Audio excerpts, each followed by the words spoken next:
I received a package from WayMaker with this beautiful panel and this coordinating fabric. I didn't get a good picture of them before I sewed it up, but then I asked my daughter what she wanted, and this was her example. She wanted something that had a straight skirt, and she actually wanted it to be separates.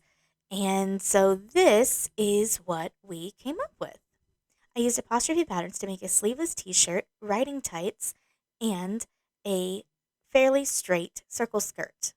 And then I pulled it into Affinity Designer to make some changes. My plan was to cut the bodice front separately, and I gave myself these wonderful little markers to be able to center it whenever I projected it.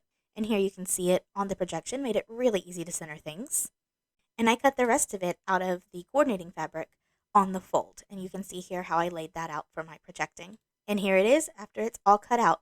Notice how well I was able to use my fabric. And here it is, all finished on my little girl.